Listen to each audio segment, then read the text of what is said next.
everybody. Hello, hello. I have to giggle a little bit. I'm running a little bit behind because everybody right now is at my house. Like, everybody is at my house. So Eric just got home. All three kids are here. Friends are over. I'm like, oh yeah, it's a Friday night. I forgot. So I want to welcome everybody. This is my part 2 version of the cord cutting one that I had done earlier because I had internet glitches. So as soon as I'm done with this one, I am going to delete the other one. So we are going to kind of start all over again from kind of square one here and talking about these cord attachments and what exactly a cord attachment is, how to identify this, and then of course how to remove them, right? So I want to start off by talking about what exactly is a cord attachment, or how do you get these formed? So a cord attachment is when basically your energy kind of meshes with another person. So whenever you meet somebody, whether it is at the Target checkout line, whether it is, somebody with the customer service, whether it's somebody that you have a relationship, whether it's somebody that you have a relationship with, there's a lot of different types of cords that we can attach. Now, some of these cords can be fairly small. Others are going to be fairly thick. So the thicker the cord, generally speaking, the longer time period that you've been hanging around this person.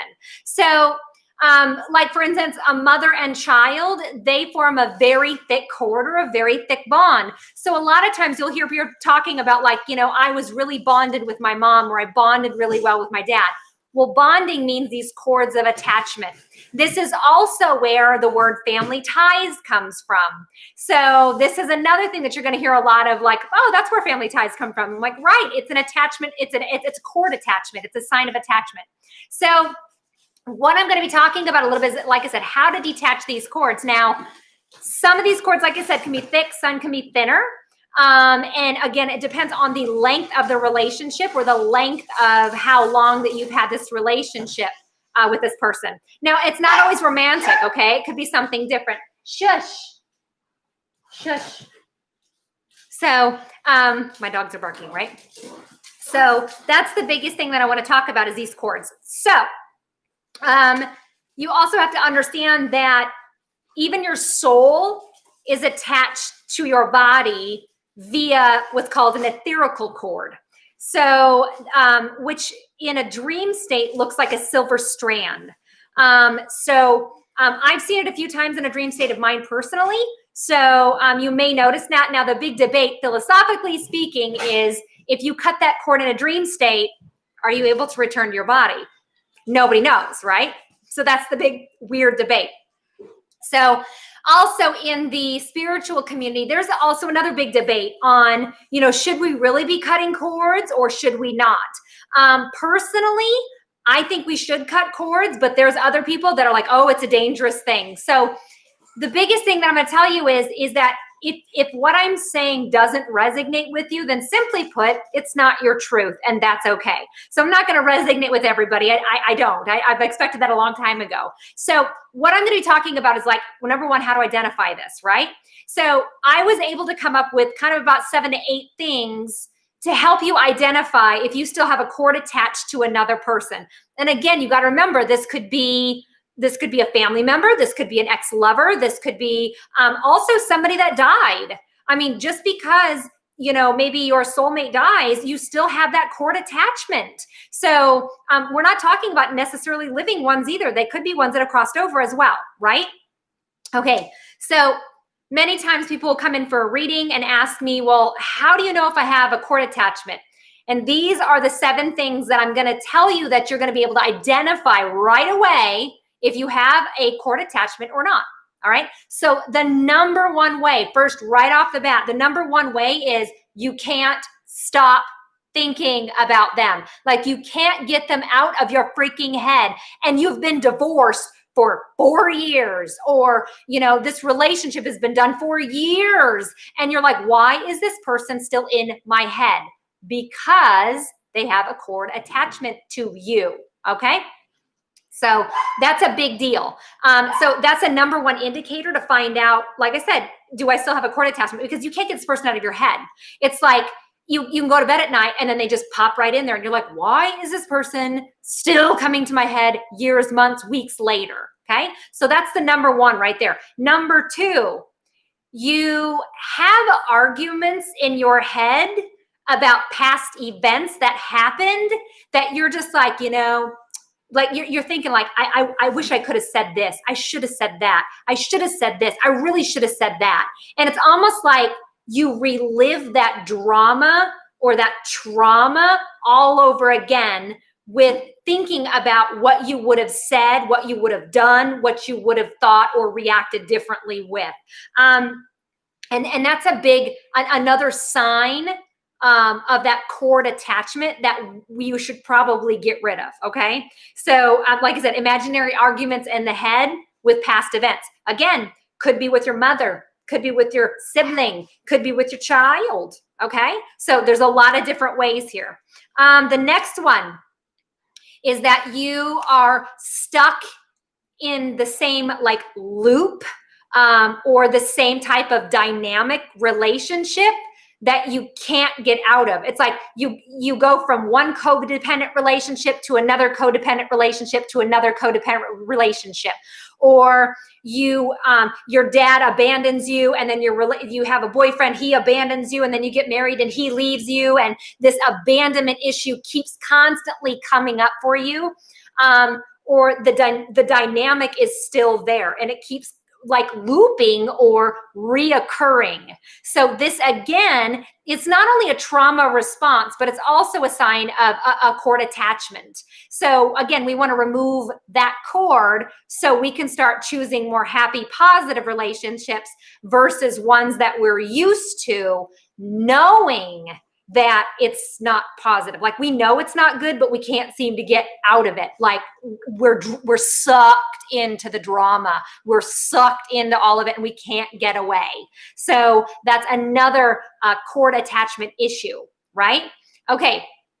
Number four, they keep appearing and reappearing in dreams. So it's almost like you dream about how the potential of who they could have been or become. And then you almost like fulfill desires that you wish you would have had with that person. Or sometimes we even astral travel with that person. So we show up in the same room and we're like, why are you here? So I don't want to see you. Why are you here? So a lot of times these people will keep coming back in dreams significantly. And like I said, we reenact that old drama or trauma again in a dream state. So again, that's another sign that we need to cut the cord. All right. So a next one is that you feel drained all the time.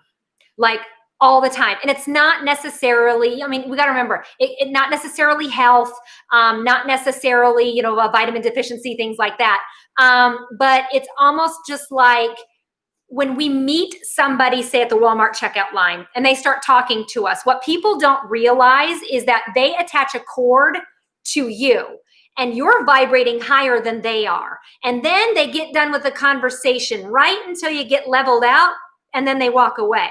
And then somebody else calls you and drains your energy and then walks away. And so by the time you get done at the end of your day, you're freaking exhausted. And you're always tired because you didn't detach the cords. I will tell you, this is something that I have to be very careful with, especially when I do readings, because every time I do a reading, I'm attaching a cord to them so I can tap into their energy. But at the end of the day, I have to make sure that I detach those cords as well. Otherwise, I will be completely exhausted. And I think this is why I love to teach psychic mediums. That's why I really like to teach them these little tips and tricks to make sure that you detach the cords at the end of the day, or you're going to be tired. That's why everybody's like, oh my gosh, you do 6 to 8 readings a day. Aren't you tired? I'm like, no. Number one, it's like I'm like a marathon runner. I've done this long enough now. I can kind of keep up with that. But number two, I detach cords. I think people forget to do this. So this one, when you feel drained, a lot of times is at work, coworkers. So, hey, stop it. So coworkers will drain you. So again, we want to cut those cords at the end of the day. So another sign that you have a cord attachment is that you know you need to forgive this person, but you just can't seem to freaking get there because you're holding on to that resentment and that grudge. But it's hard to forgive somebody when you still have a cord attached, when it's still fresh. So this is really going to help you with the forgiveness, to let go of the resentment, the bitterness, the grudges that you hold on to with this person. This is why years later, after something happened to you 15 years ago, they're like, well, I remember what happened. I'm like, cut the cord, lady. Cut the cord. And when you cut the cord, you might actually be able to poop right because you're constipated, because you constantly think about what happened years ago to you and you don't let it go. That's what constipation is. You don't let it go. You don't forgive it. So we have to detach cords so we can forgive it, so we can move on, right? So that's another one. Lastly, another sign or a cord of attachment is you can't get them out of your life. Like they keep freaking coming around like a fly on poop. So they just keep coming. And you're like, and you know, this person isn't good for you. You know it, but you still, for whatever reason, have hope that this person is going to change. So you bring them back in and all the old drama comes back all over again. And then then you have enough, you get them out, you wait a few years and here they come again. Same crap, different day. So that is a huge sign of another cord attachment. All right. So those are the kind of top 7.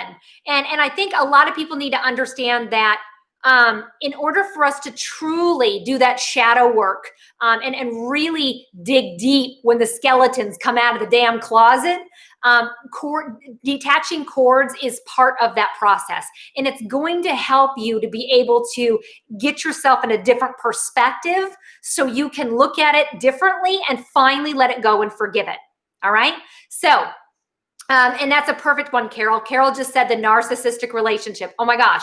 The empathic narcissistic relationship, first of all, is like peanut butter and jelly. Those are the worst ones. And I'm going to tell you, even you could go a step further, and a step further in narcissism would be a sociopath, somebody that doesn't have any empathy. So, and they're always going to date an empath because, first of all, they need that constant attention and praise. That's what narcissism is. But at the same time, a deep narcissistic person or a person who's a sociopath, they don't even form a bond or a cord. They attach hooks. And those hooks are difficult to get rid of. And sometimes we may need to go to a Reiki master or somebody that specializes in this to be able to break that bond. So because hooks are I'm telling you, are from a traumatic or really bad relationship. So if you get out of abusive relationship, not only do you not have a thick cord, but you're going to have hooks. And anytime that person thinks about you, they're going to yank on a hook. And they do it to manipulate you through guilt. That's how they do it. So I'm going to tell you, don't get manipulated through guilt. So my empaths have a very high perspective and they see the potential in everybody. But if you're dating somebody who doesn't see the potential in themselves, it's a waste of space. It's a lost cause. It's a lost cause because the empath keeps thinking that they're going to have hope. And I'm going to tell you what, hope and expectation is a dream killer.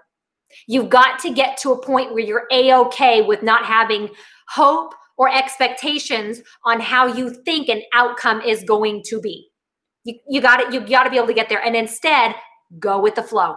Go with the flow. Like I said, hope and expectation is a dream killer because it takes two people to tango and you're trying to help somebody that A, doesn't want the help, B, doesn't think they need the help, and 3, doesn't see the potential in themselves. So you're wasting your time.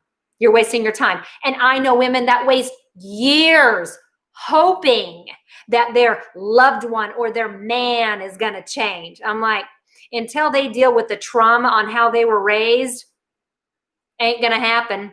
Ain't going to happen. So that's a big one. And like I said, we're a lot, you're going to hear a lot of people talk about the shadow work and working with the, your skeletons in the closet. But until these cords are detached, it's really difficult for you to have a higher perspective or to be able to forgive not only what was done to you, but maybe what you've done to somebody else too. All right. So let's talk about how we detach these cords. Now, there are several ways of doing it. So I'm going to give you the different ways. I'm going to tell you the number one way that I do it. And this is something that I guess maybe people don't realize. Sky, that's a really good question. Sky's asking me, how do you know when a cord is finally detached? You'll feel it. Oh, you'll feel it. Now, make no mistake. And here's the caveat, which I'm going to talk about here. You're going to know when it's detached because you're going to feel lighter. You just will. You just will. So here's what I do. So at the end of the day, from my readings especially, hang on, my camera's acting weird again. At the end of the day with my readings, what I do is I take a sea salt bath. And a sea salt bath is different than Epsom. So Epsom salt is really good for sore muscles. Sea salt is really good for energy clearing, healing the auric field, revamping or reviving your energy after an energy vampire drained you. Okay, so here's what I do in the bathtub. Now, I don't use any tools or anything like this. I simply sit there and I imagine the cords from me to whomever, and I literally take my hand and I go, I hereby cut any cords that may bind me to anyone else. Now, this is scary because here's what scares people. And when I tell them what I do, they're like, oh my gosh, you do that? I'm like, yes, I do. When I cut cords with everyone. And everyone is what I mean. So meaning that I cut the cords from my children. I cut the cords from my mother. I cut the cords from all my family, anybody that I met, my husband, my animals, everyone. And the reason why I do that is because you have to really think about this. At the end of the day, when you die, you are not taking your family with you.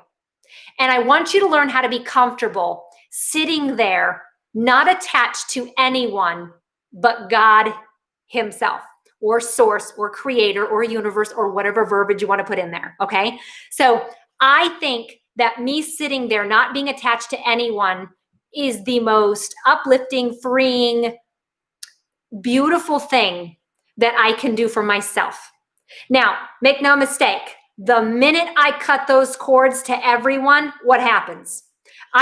First thing that happens is I get a text message from my daughter. Hey, mom, boom, cord attachment. So, and then Steven's like, mom, knocking on the door, mom. So cord attachment right there. So the minute I detach cords from my children, they are the first ones to come back in and reattach that cord. So, and of course I'm like, what you need? I'm here. And then my husband's like, babe, I'm like, there it goes. And then my brother will get a hold of me and all these other people will. So please understand that if you're cutting the cord, it's not forever. They feel it. Remember, they're on the other side of it. So you cut the cord, they get a weird feeling and they're like, I need mom.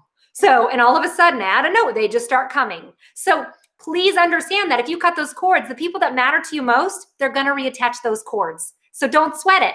But here's the caveat. If you cut a cord with an ex-husband and you don't want that person around, make no mistake, usually within 3 days, you will get contacted by that person. Now, if you respond or react to the email, to the text message, if you respond or react to that cord just got reattached. The cord just got reattached. So remember, you detach the cord, they can absolutely reattach it by contacting you, by bumping into you. And you're like, grr. So the thicker the cord, the more times we got to cut the cord. So understand, this is not a one and done deal. Sometimes we have to do it several times over, okay? So please don't feel like, oh, I'm gonna do it once and it's good. Not necessarily, okay? But again, when I take a salt bath, and which is about 4 times a week, I will sit there and detach all cords to everybody. And I literally take my hand like a sword, and I'm like, I hereby cut any cords that may bind me to anyone else. And that includes spirit too. So here, and I also do it in the back. So I do it kind of up my back because I think that you attach your cord from your heart chakra. And so I'm going to detach from my heart chakra. Now, some people say it's the solar plexus. Hey, do it both. I'm like, they're right here. So I'm like, I just detach it both. Now, here's the deal. When you do detach the cord, you are going to feel it in your tummy. Sometimes if it's a really negative attachment, you're going to get a gut ache. Like you might burp or like it hurts your stomach or you feel nauseous. I'm like, that's how you know it's cut. That's how you know it's cut.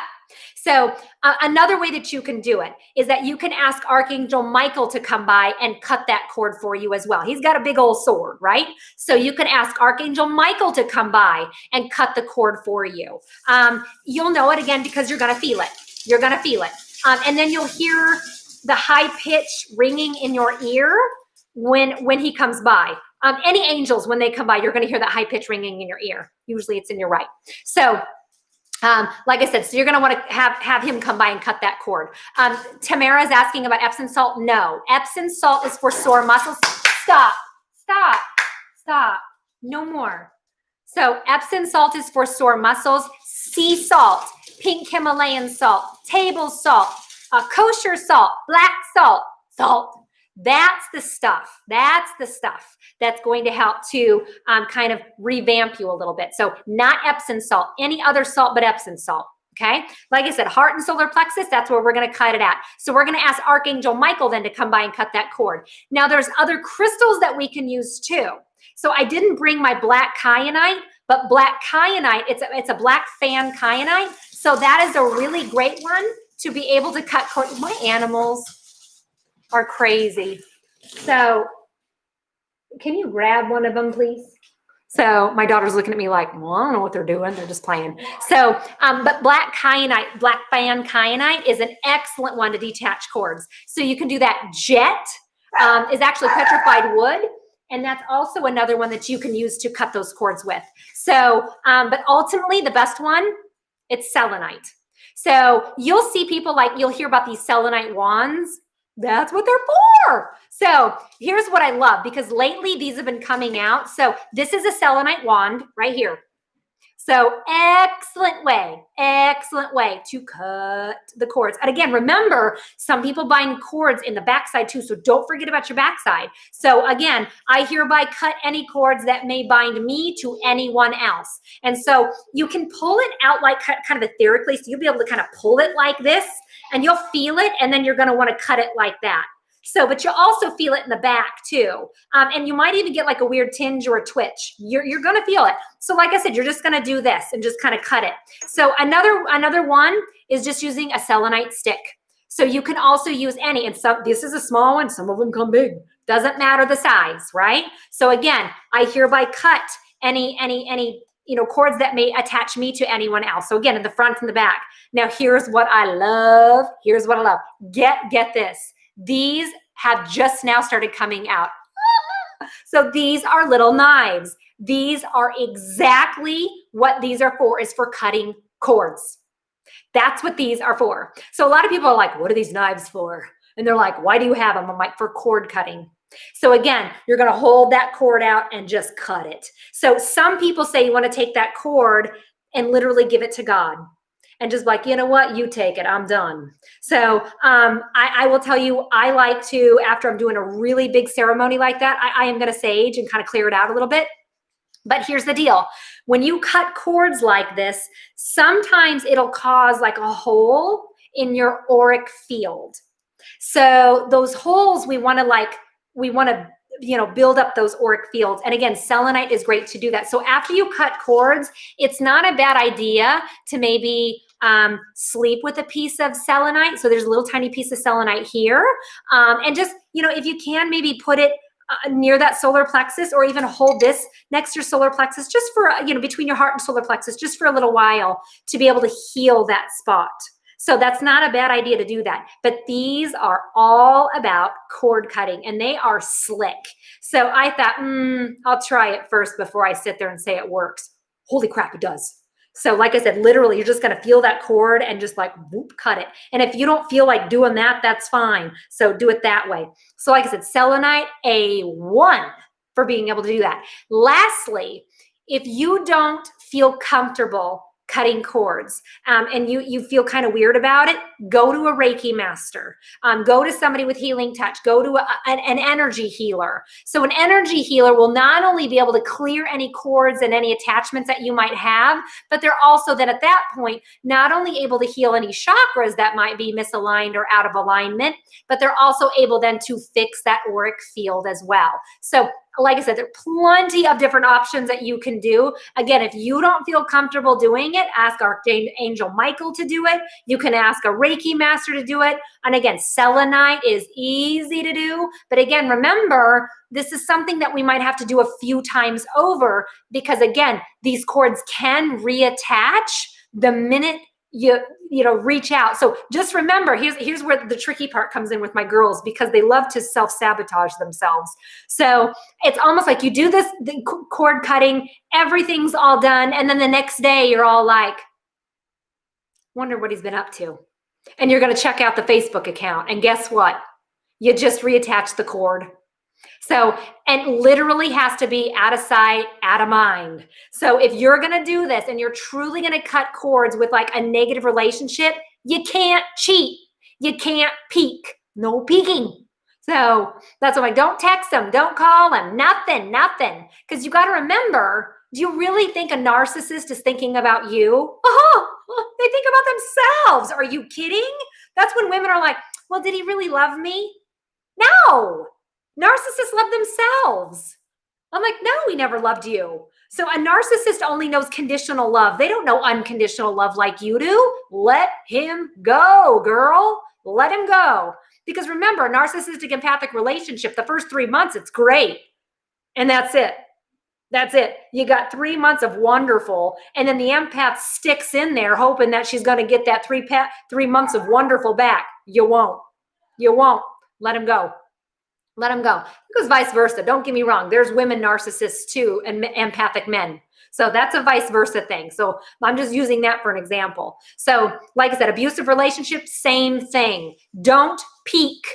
Don't peek in to see what they're doing. No, we don't want to do that. So again, once you do that, you're going to have to go and cut those cords all over again. So like I said, don't be afraid to feel like to cut the cords pretty often. Again, I do it with everyone. But like I said, those cords will get reattached very quickly if those people are for your highest good, your family, positive members of family. So things like that.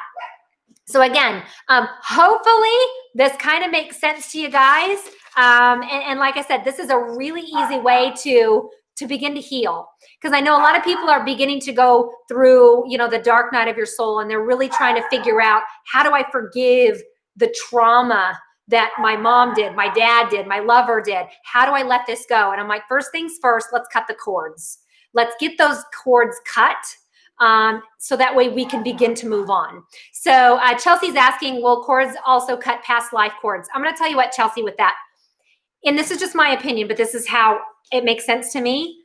If you are going through a spiritual awakening, if you are seeing the replicating numbers like 1111, 222, 333, if you are seeing the replicating numbers, your karmic debt has been paid in full. Because you wouldn't be able to go through a spiritual awakening if you still had karmic debt.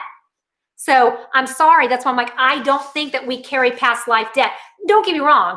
If we want to learn a lesson, or we were like a jerk in a previous life, well, we're probably going to have parents that are jerks. So, but at the most part, when you go through an awakening, that karmic debt for me is paid in full. So you don't really have to worry about cutting any cords from past life stuff. And people really like to think that past lives have a huge bearing on this life. Not really. Not really. We might have some of the same traits. We might have some of the same things, but not really. So we got to remember, we have free will here. It's not necessarily dictated with past life stuff. So let's see here. Off topic. Will a narcissist will call someone who left them a narcissist? Oh God, yeah. Sky, a narcissist will identify themselves as an empath. They just do, because again, a narcissist cannot self-reflect. They love mirrors, but when it comes to self-reflection, they can't do it. They can't do it. They can't. They are not capable. And the reason why is because their mother spoiled them rotten. Their mother was constantly grooming them. Oh, you're such a good boy. Oh, look at him. He's so wonderful. Brag, brag, brag, brag, brag, brag, brag. And what ends up happening is that when they leave the nest, they need that constant attention. They constantly need attention for them to feel good because they don't have self-confidence. They act like they do. They don't have self-confidence. So they constantly need praise. That's why narcissistic men usually cheat when the woman is pregnant. Why? Because your woman's getting attention and you're not. So they're going to go out the back door to try to find somebody to give them attention. Like I said, they're attention whores. That's what they are. So, but they constantly need that because they don't have self-worth and self-confidence because their mother failed by doing that. So does that make sense? Hopefully that's making sense to you. So should you cut the cord on your pet from the person that you said you're cutting the cord from? Sure, absolutely. But like I said, remember anything that's living, we form a cord to. That includes crystals too sometimes, because crystals are living things. Plants, people, animals, yes, yes, yes, yes. So hopefully this one makes sense to you guys. I'm thinking maybe I need to do a video on the empathic narcissistic relationship. So I think that might be a good video that we can do next time. But like I said, practice working on cord cutting. Do what feels comfortable for you guys, all right? Do what's comfortable for you. You're gonna feel that in your tummy. And you're going to finally get this person out of your freaking head, out of your dreams, you're gonna finally be able to get them out of your life and be able to move on. Lesson learned, not gonna repeat that ever again. All right, guys, thank you so much for watching tonight. Have a wonderful weekend. And again, thank you for watching this YouTube video. You know, Carol, before I go, I am gonna say, yes, we do not want to put selenite in water because selenite is salt-based. So like I said, it's best to maybe kind of put it off to the side, but still cut that cord. I'll do it in the bath. I do it in the bathtub. I don't have a problem with it. So, all right, this is called a selenite knife. And of course, I'm gonna tell you to go to Awakenings to get it, right? Awakenings here in Omaha. All right, guys, thank you so much. If you have any video ideas, by all means, let me know. I'm still answering my own emails. So by all means, head up to psychickelly.com. I'm gonna tell you again, we're gonna go to awakeningsstore.com or Awakenings here in Omaha. I do sell those selenite knives. They're awesome. So, and they're really, they're thicker. So I really like them. All right, guys, thank you so much. Take care. Have a wonderful weekend. Thanks again for watching. Bye.